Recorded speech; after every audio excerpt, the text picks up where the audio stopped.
Hey there, Sharon Horne-Ellstrom here. Welcome to day 2048 of What You Up To Now, documenting the journey originally as I transitioned from the brick and mortar business to the and corporate world of business to the online world of business and back and forth.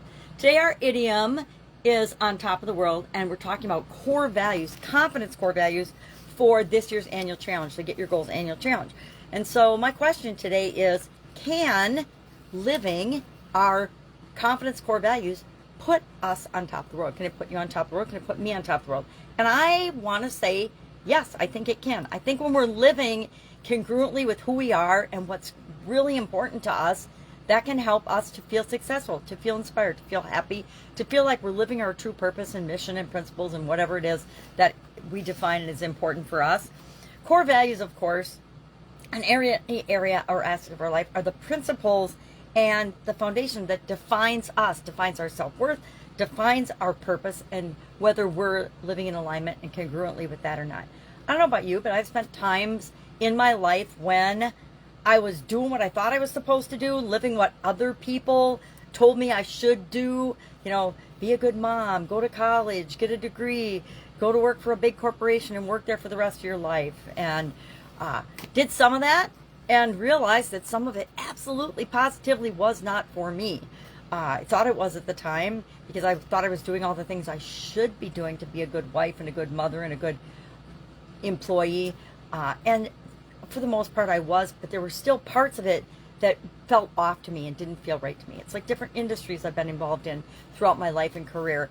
They just felt, they didn't give me joy, right? They felt icky, or even though I was helping people, their situations were so terrible that it just hurt. And it's why I would never be a psychologist or psychiatrist. I couldn't do it because maybe I have too much empathy or sympathy for people. I don't know. So our idiom today was on top of the world. So I used, of course, one of my granddaughter's books to show the ducks swimming around the world, being on top of the world, and shared that's actually really an ancient idea, an ancient thought that goes back to the belief that the world was flat. And so if you're in a high spot and on top of the world, you were happy or somehow superior. And that's probably why different things were built up high, right? Think of castles and towers and things like that. People that were higher up on the landscape felt that they were somehow superior or more important or happier or whatever.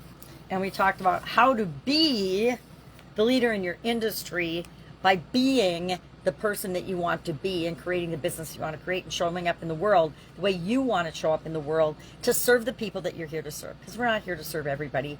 We're only here to serve a certain group of people that are our people. And I hope that makes sense. It's like we only hang out with certain people because they're our people and they make us feel good, in our relationships, in our non-business, non-professional life. So the same is true in our business life, right? We're not for everybody. Everybody doesn't love us. I know, shocker, but it's true.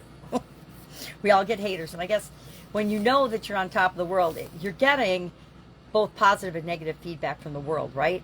People that see what you're doing and don't like it, they don't necessarily like it because they don't like you, and it's not necessarily personal.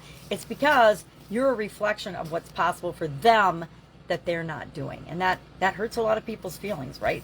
People get envious and jealous when you're doing something that they know they could probably be doing better, but they're not taking action, they're not following up, they're not being true to themselves, or for whatever reason, because everybody has reasons for being where they are right now, and not doing things that are different. So our idiom today was on top of the world.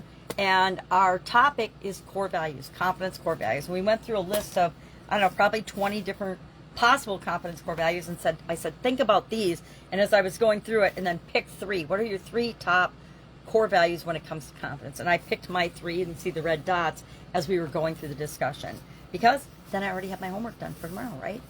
My daily action. And I can think about those 3 core values today and say, as I go about my day, are those truly ones that make me feel better about myself, feel like my self-worth, my energy, and everything is better, because those things are the most important to me when it comes to the area of confidence.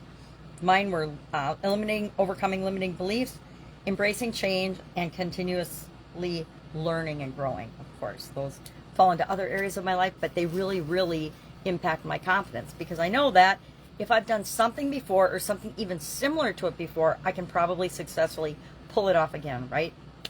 Probably one of the only people I know that did a women's summit I think I decided, and 30 days later I did the summit, meaning I got 30 plus women to join me in the summit, did the summit, put the summit out there, and I did it for free because I wanted to see if I could do it, but I actually did the whole thing, did all the interviews, and got it out there in it was maybe 45 days, because I think I decided, and then I spent a week or two saying, okay, I'm going to do this, and I sent out surveys, got people to say, yes, I want to be a part of this, and then just did the interviews and the questions, and out it went. And it was mostly to prove it to myself that I could do it, right? There's all kinds of people out coaching and teaching how to do that, and I'm like, well, I've done a lot of the components of this, I think I can do it, and so I did it. It's like the reason I launched my podcast, which is, it's me. It's not professional. It's not polished. It's just me sharing the lessons that I've learned and things that I have learned about, or my annual challenge, things that I'm doing with other people. And I did that in a day. I decided, all right, I've been messing around with this stuff long enough. I'm going to figure out how to do a podcast. And I just started doing it and learned as I went along. And hopefully I will start to improve it and make it better and better and better and better. Okay, that's it. That's all I've got today. Saturday here in my neck of the woods. Weekend, busy weekend this weekend. As usual, it's a holiday weekend here in the United States. Labor Day, which is a really interesting holiday for me personally. I seem to have had massive health challenges around Labor Day, so I'm always a little cautious now around Labor Day. I had a sudden cardiac arrest day after Labor Day in 2010. Prior to that, I had kidney surgery and all kinds of crazy stuff. So Labor Day is one that I really take seriously and kind of lay low. So if I can help you in any way, ask. Otherwise, have an awesome weekend, and I will, of course, be with you tomorrow.